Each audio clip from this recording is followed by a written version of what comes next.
It's a pretty well-known piece of music history that the mainstream popularity of rock and roll died around the late 2000s, but today I want to add a bit of nuance to that discussion that a lot of people tend to overlook. Sure, a lot of rock music just became less commercially viable in terms of chart success, but another important trend is that the rock music that did end up topping the charts also stopped being good. I like your pants around your feet. The kinds of rock songs that made it big around this time were very different from the kind people were used to in previous eras, and were the melding point of a number of trends the genre had been taking up to that point. The disillusionment of grunge and nu metal as cultural movements, combined with the new popularity of things like pop punk and garage rock, led to rock being segregated into two major factions with a slight bit of overlap. She likes to shake her head, she climbs it to the beat. On one end of the aisle, you got bands that still leaned into the wild and abrasive image of rock stars, though they didn't have much of that inner turmoil, so their lyrics tended to be kind of dumb and meat-headed. You know, your Theory of a Dead Man's or your Buck Cherries, and you'll find your standard divorced dad rock in this half of the Venn diagram. It's really good to hear your voice. Closer to the middle, you got bands that kept the gloomier imagery of early 2000s scenes with a lot of desaturated music videos and weird gravelly singing voices, but in terms of lyrics and vibe are inspired more by the contemporary soft rock about personal or relationship conflicts. If I could, then I would. And then, on the other end of the spectrum, you have bands that carry the tradition of acts like Matchbox 20 or early Coldplay, with much more accessible sound with little distortion. If you go even further, the songs start focusing more on piano melodies than guitar riffs. And in terms of lyrics, they may still be about personal experience or struggles, but are a lot less deep and introspective than the peak grunge a lot of rock old heads were used to. They could handle darker subjects on occasion, but they're never the bands that would wallow in their own misery, and the lowest they'd go in most instances is trying to stay with a girl while you're on hard times. This is where your bands like The Fray or Snow Patrol would end up, and at least personally, this side is where the quality of the songs becomes higher, but at the same time more hit or miss. And if there's any band you could argue to be the kings of this particular corner of 2000s rock, it'd probably be The Script. What am I supposed to do when the best part of me was always you? After being a part of a one-hit wonder UK boy band that I refuse to elaborate on, and working as a production duo for a few years, singer Danny O'Donoghue and guitarist Mark Sheenan met up with drummer Glenn Power in Dublin, Ireland to form The Script in the early 2000s. Their self-titled debut album would release in July of 2008, and despite middling reviews from critics, would become immensely popular in their home countries, becoming the #1 album in both Ireland and the UK, as well as going 10 times platinum worldwide. And their 2010 album Science and Faith established them as more than a flash in the pan, matching the chart success of the previous, as well as debuting at number 3 on the Billboard 200 albums chart. The things that charmed a lot of listeners to them were their blend of catchy soft rock and their knack for down-to-earth storytelling in their lyrics. All of their big hits up to this point were songs about living through tough times, whether it be a breakup or the harsh economic moment, or both at the same time. And although there usually wasn't much personality, the band was good at adding just enough songwritery detail to flesh out the characters and situations, so the stories they tell could work on an emotional level not usually seen by similar acts. However, as the tides of rock continued to become more commercial and less dreary in the 2010s, The Script were still determined to stay on top and evolve with the changing scene around them, for better or worse. In September of 2012, The Script released their third album, number 3, and if critics were mixed on them before, then they absolutely hated them once they listened to this record. For some context, the main Script guys have said that back when they were still writing and producing stuff for other people, they really looked up to acts like the Neptunes or Dallas Austin as inspirations. So the first two Script albums being self-produced meant there were hints of a hip-hop or R&B sound in there for some reason. But that vibe was mostly on the deep cuts of those albums, unlike number 3, where the hip-hop influence hits you squarely in the face frame 1, and it definitely does not land. And that's no better exemplified than on the lead single for that album, Hall of Fame, featuring will.i.am. Standing in the Hall of Fame.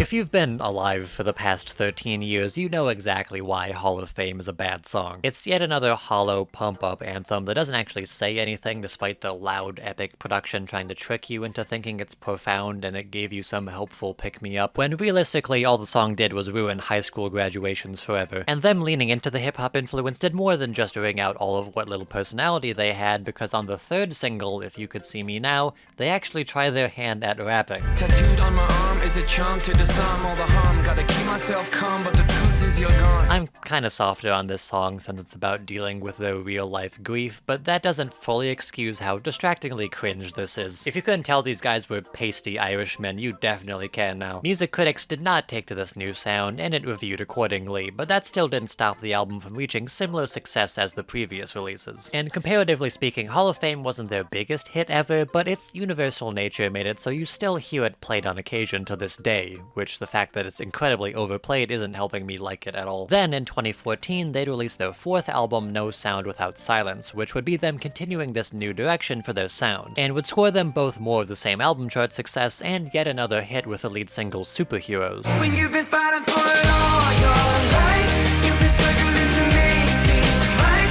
That's how a superhero learns to fly.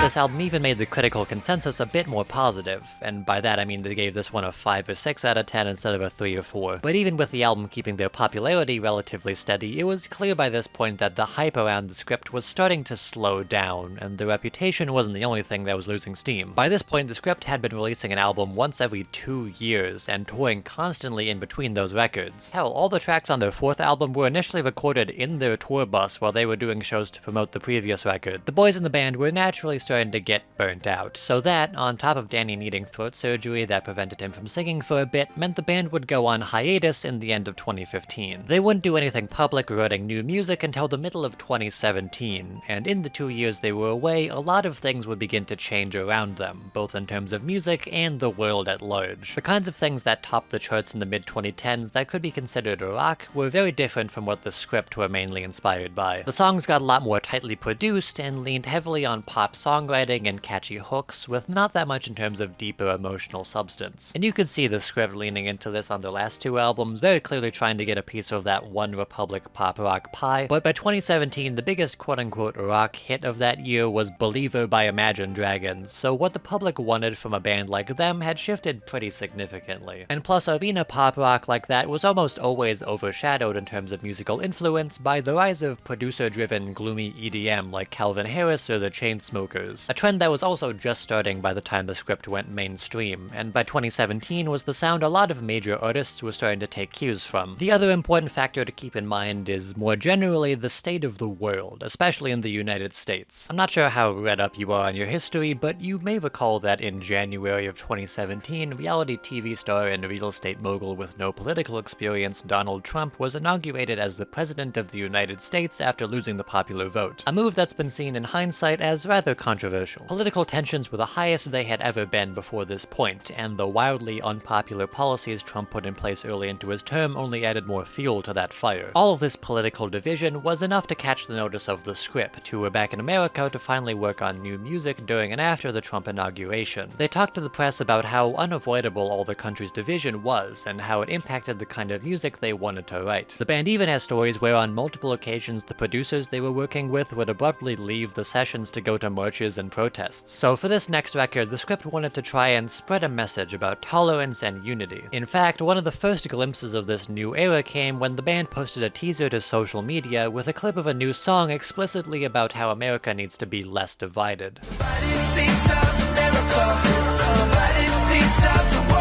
This song could go in a number of mostly not good directions, but we'd be getting ahead of ourselves. There was also another event around this time that was motivating their philosophy, and that was the Manchester Arena bombing during an Ariana Grande concert in May of 2017. Apparently the rise of worldwide terrorism was weighing heavily on the band members' minds while making this album, and it strongly influenced the direction the songs would take, even up to the name of the record, since as the story went, one day Mark Sheenan's kid walked up to him and asked him what terrorism was. And the fact that he couldn't find the right words in that moment motivated him to center the album around being free in the face of terrorism and political turmoil, from which they decided to name the album Freedom Child. And don't get it twisted, they were dead serious about this message. They would give interviews around this time and talk about how offended they were that other popular artists weren't using their platforms to shine a light on these important issues. So they were incredibly serious about this new album having something to say. They wanted this record to stand up for hope and freedom where so many of their musical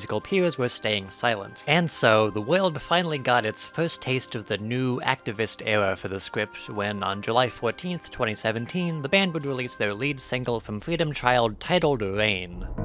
Woke up this morning, can't shake the thunder from last night. You left with no warning and took the summer from my life. Okay. Can we just go back to being us again?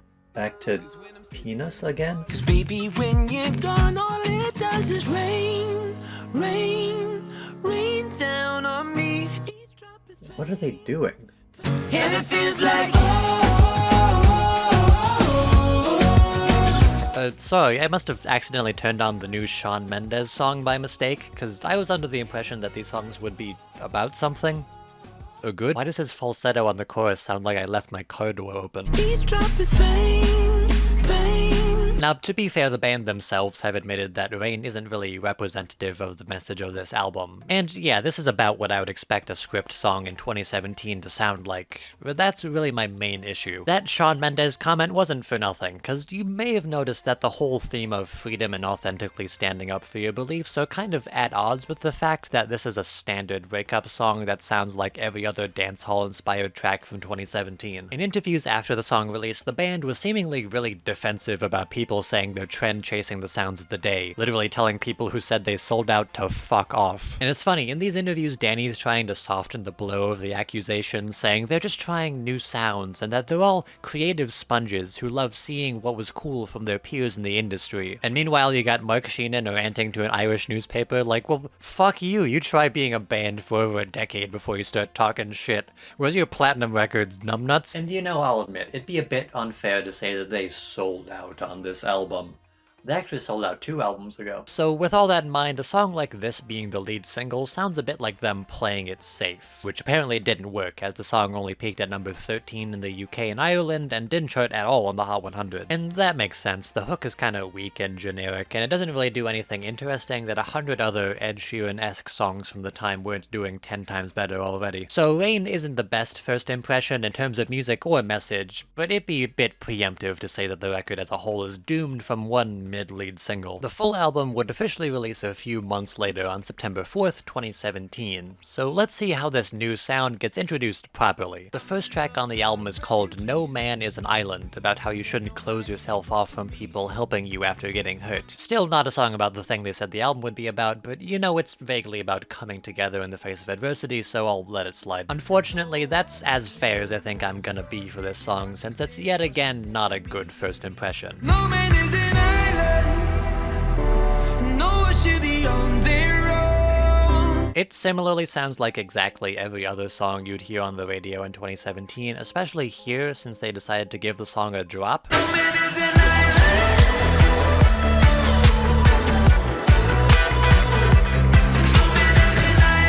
Yeah, it's hard to take the whole hurt on your sleeve activism thing seriously when both of the songs I've heard so far sound like the Chainsmokers and have nothing to do with the theme of the record. And to be clear, pop rock is not an insult to me. I'm the resident One Republic defender. Every other video on my channel is about Smash Mouth. The rock being commercial and unabrasive isn't the issue. It's the fact that the band is trying to convince people that they're being authentic. They tell one outlet that they dare you to find a more honest band and that they're taking a bold stance where no one else will, and then tell another site that they're just following what the radio wants because it's adapt or die, and you can't have both. That confusion is something that'll haunt the rest of the album, where their public commitment to what they're trying to do on here is kind of wavering. After that we got Rain, which we already talked about, but after that is the second single, Arms Open, a song about how Danny O'Donohue will give you a shoulder to cry on when life is beating you down. So when you feel like you can't take another round of being broken, my arms are open. I don't know why, but I get kind of an ick at the fact that the song is written in the first person and addressed to the girl reading this. These kinds of songs are usually not that direct about talking to the listeners, so when Danny sings these lyrics, it sounds like he alone is going to heal the world's pain. It makes it feel way too performative to resonate with me personally. More generally, the song is at least similar to the kinds of stuff you'd hear on their previous albums. I can confidently say that I like this as a song more than Rain, even if it's still kind of uninteresting. My arms are open.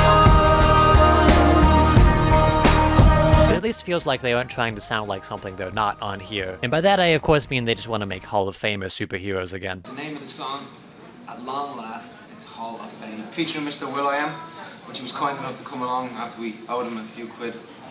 for a few drinks one night. At this point, you can make a better case for will.i.am taking the script than for Donald Trump, because Hall of Fame truly was the tipping point for a lot of fans of this band. And if that middle-of-the-road song was enough to split the fan base, then all these two singles did was drop an anchor directly through the floor of an already sinking ship. I had to listen back to those old hits for this video, and it's very clear that the thing that initially charmed people to the script was their songwriting and storytelling. They weren't the greatest band ever, but they were good at painting the full picture of whatever story they wanted to tell. And for some reason, everything after Hall of Fame just never had that charm or personability. That old kind of song would work really well if they wanted to move people into unity or confidence in their beliefs, but at least in the singles, that's just not here. Instead, we get songs like Rain, co-written by the guy who writes songs for Little Mix, or this song, co-written by the lead singer of Magic and produced by a guy who makes songs for Justin Bieber and Big Time Rush. As part of the larger whole, these songs add nothing to the overall thesis of the album, and on their own as singles, they're boring and too similar to other songs for me to want to listen to them ever again. And plus, how come none of that bravado about using your platform to stand up for something is anywhere to be found on the actual promotion of this album? Cause Playing It Safe Again didn't work either, Arms Open didn't chart anywhere that mattered, and besides a middling hit off their next album, they wouldn't touch any of the major singles charts ever again. So maybe we need to see an example of how the band directly handles the topic of political division, and for that we can finally circle back to the song they had teased back in January, titled Divided States of America. Divided states of America,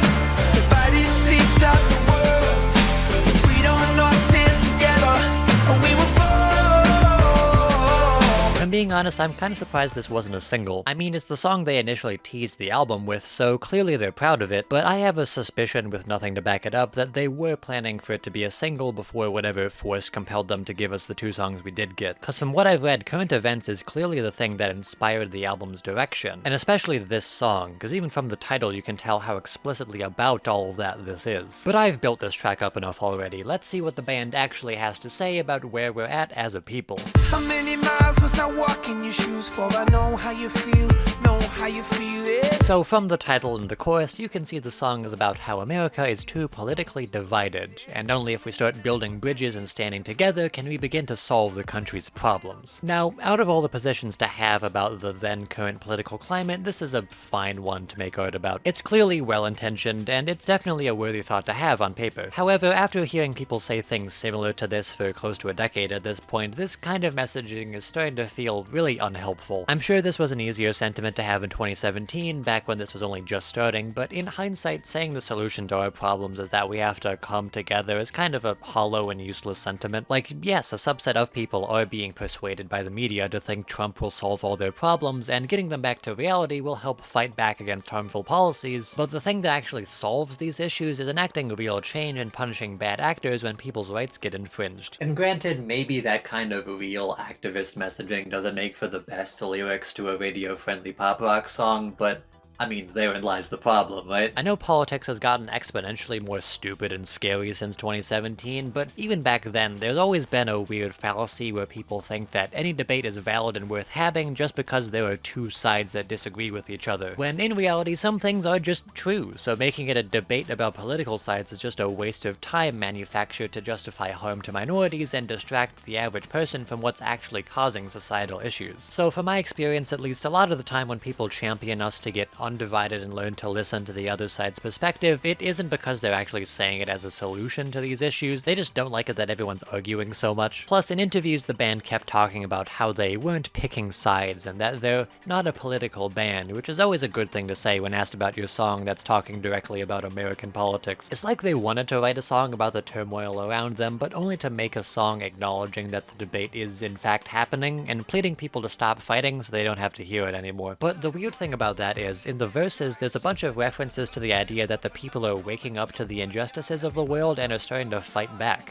Another scandal from the man in charge, another white-collar criminal at large. We're waking up, we're catching on, we've had enough, we're standing strong. But, like, isn't the song about how we can't come to an agreement about what the issues are? From the verses, you'd think the message of the song is that we need to stop the media from lying to uneducated people, get Trump out of office, and enact policy to address all the terrorism going on. How many crimes do we have to live to before we start intervening, How many lives are we going going to lose, for we lost all the meaning, lost all the meaning. But everything else in the song is about building bridges, and it really undercuts the thing the verses are trying to say. Another battleground to another war, another time to speak less, listen more. We're waking up, we're catching on. You can't have one section about how we've had enough of the injustice and need to intervene on all the rights violations, and then in the same verse tell us to speak less, listen more. The messages of we're waking up, we gotta start fighting back, and why can't we all just get along in the same song, go against each other, and just make it feel like you don't actually have anything to stand for. Even in the few months Trump was in office before this album came out, he was trying to do some awful stuff, like the Muslim ban or stripping away environmental regulations, etc. So there absolutely were things to fight back against. But despite saying phrases vaguely related to general issues like gun or war or white-collar crime, for some reason, mostly because the Europeans talking about America like they know anything, the one specific thing the song makes indirect reference to is the border wall. Build these walls so high, let's reach across that great divide. Man, remember when the wall was the worst thing Trump was trying to do?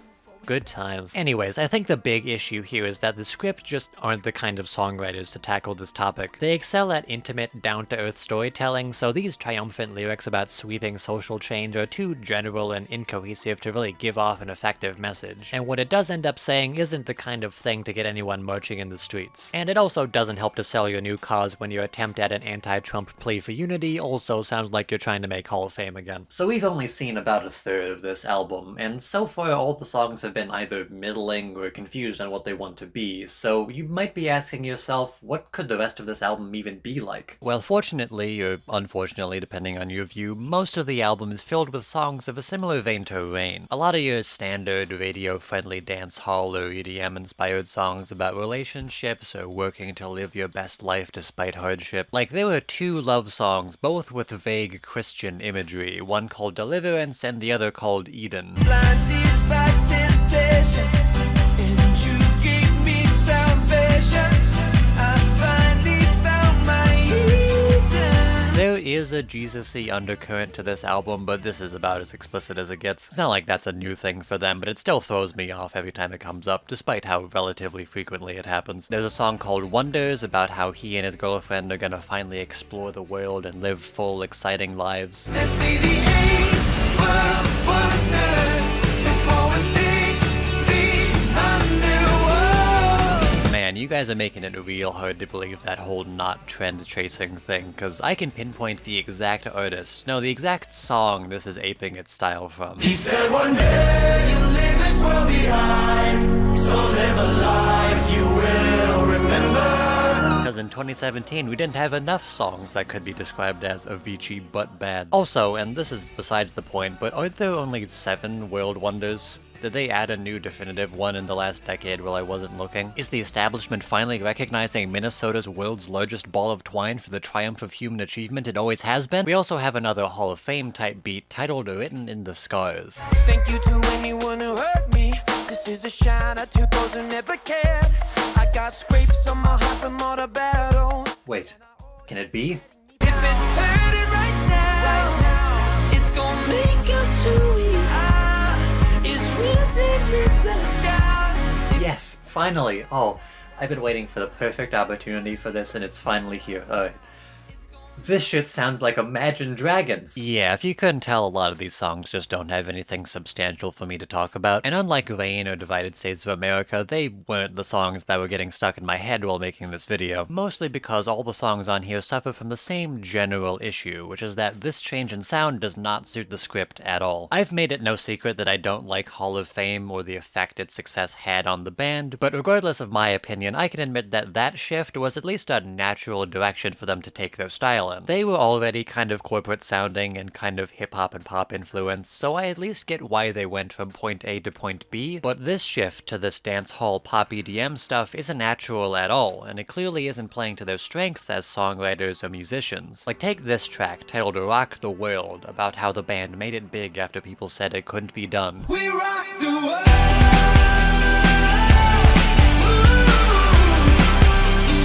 It It also sounds like lesser Avicii because all the personality and interesting songwriting has just been sucked out. And that's on top of the fact that this new style lets them lean into their hip-hop influence even more, which was definitely their worst musical aspect. And that's no clearer than on the track Mad Love, which sounds like what you'd do if you're trying to make fun of lame white people trying too hard to be hip with what the kids listen to. Beautiful lips, beautiful eyes, they're keeping us up every night. I got mad, mad love for you.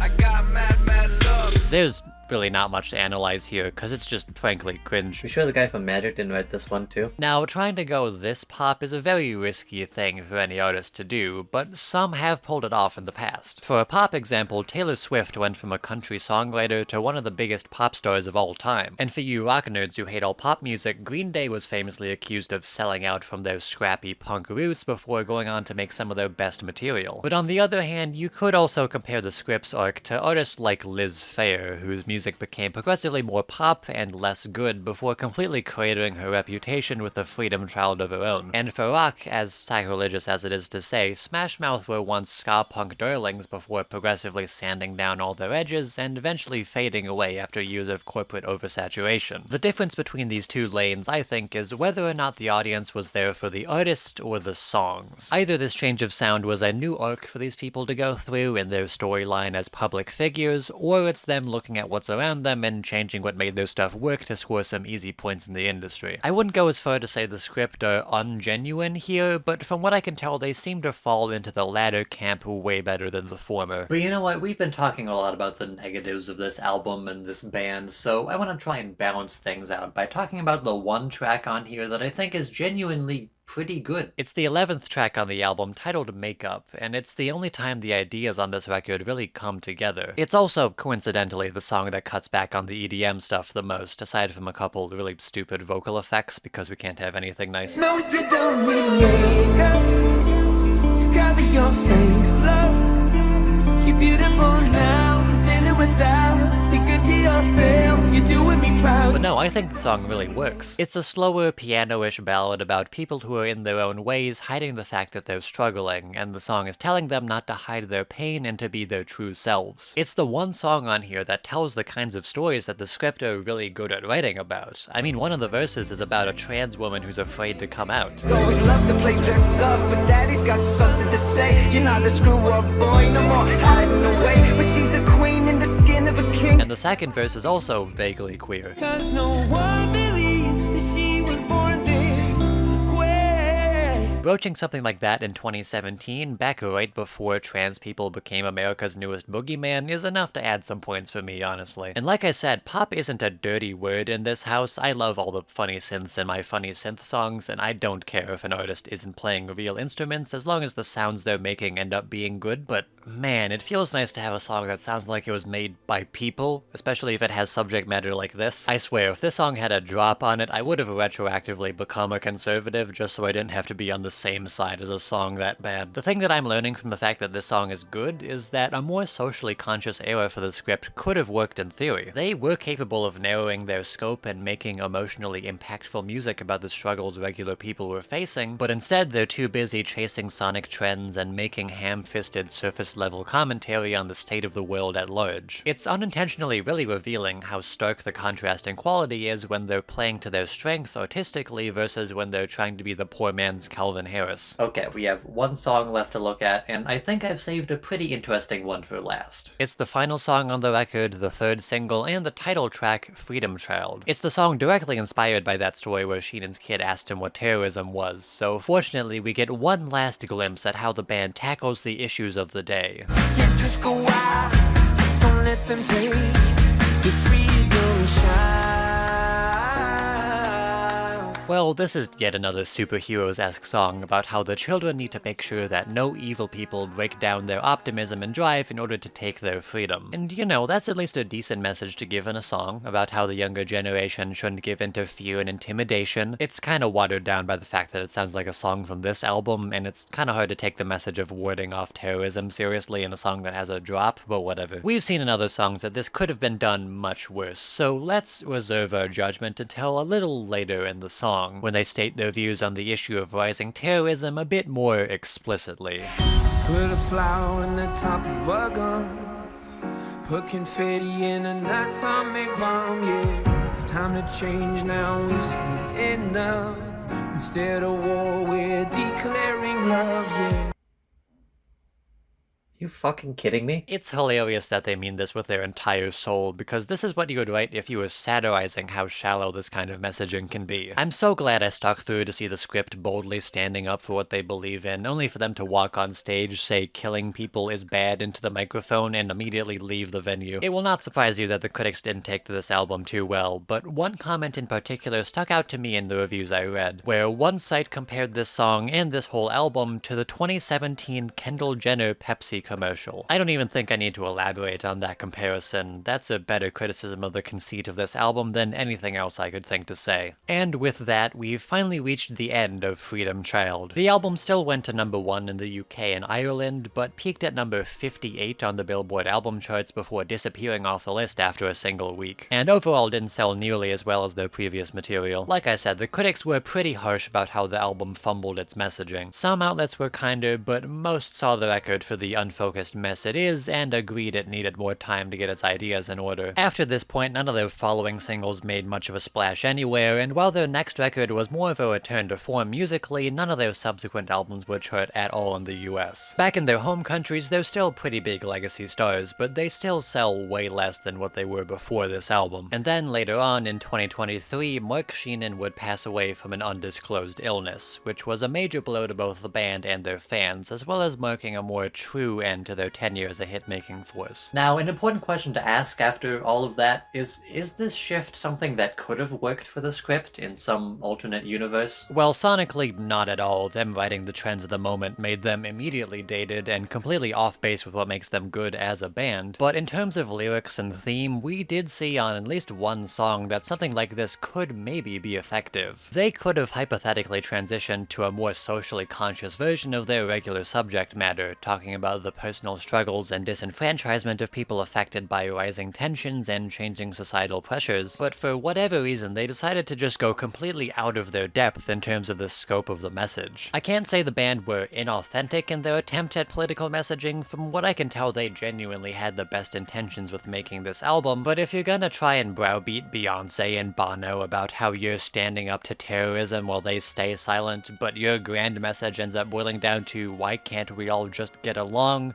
maybe your album needs a few more minutes in the oven. But another more broader question to ask is, could this type of music have worked for anyone at this time? Not to excuse the bad choices that led to this album or anything, but 2017 was a pretty dry time for pop musicians getting political, at least within their actual music. While making this video, I kept trying to find more examples of pop stars or groups who were previously disconnected releasing political music during the beginning of Trump's first term, but I just couldn't for the life of me think of any good comparisons. The closest I could think of was Katy Perry's album Witness, which even then was more of a self-reflection than a commentary on the times, but besides that, there really wasn't anything else contemporary to compare Freedom Child to. Even the songs released around this time by the kinds of artists you'd expect to weigh in, like Green Day or Eminem or Fiona Apple, either they weren't singles or they didn't chart anywhere, and nowadays a lot of them are really dated because they didn't have much to work with just yet. Looking through all these 2017 anti-Trump songs made me remember just how funny we all thought the Tiny Hands bit used to be.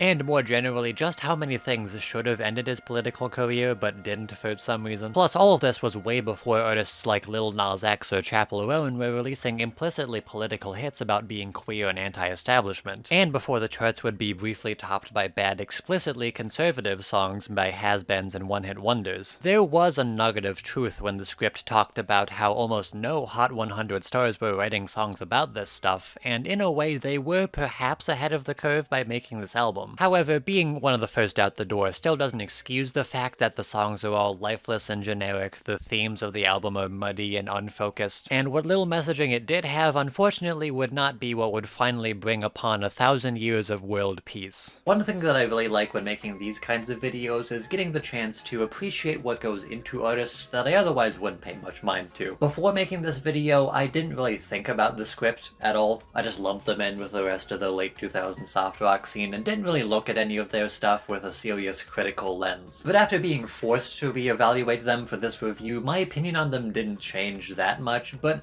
I did notice some defining aspects that did separate them from similar acts at the time. Or if nothing else, it was a good way to discover their unique strengths as songwriters, which, believe me, it was good for my purposes at least to find where their creative limits lie, since I guess they weren't going to. And not for nothing, a good way to figure out how an act's creative vision can work is by trying to piece together an example where comparatively it really doesn't. I think the lesson to take away from Freedom Child isn't that radio-friendly artists should stay in their lane and not try to be deeper or whatever, but to try and accept the fact that sometimes your skills aren't as transferable as you thought. Popular musicians should try and stretch outside their comfort zone every once in a while, but frankly, some kind of artists just aren't equipped to handle certain topics. Some comedians can't write good dramas, some film reviewers can't make good movies, and sometimes good, big, polished arena rock bands can't make sweeping social commentary. And the most important point being, feeling out where those creative bounds lie is a lot easier to do when you don't already have a double-digit amount of platinum records. But with all that being said, that was my dive into the captivating mess that was the album Freedom Child. And if you want to be standing in the Hall of Fame where everyone knows your name, then be sure to like this video. And if you want to go back to Peanuts again, then be sure to subscribe as well. And I'll see you all in the next video.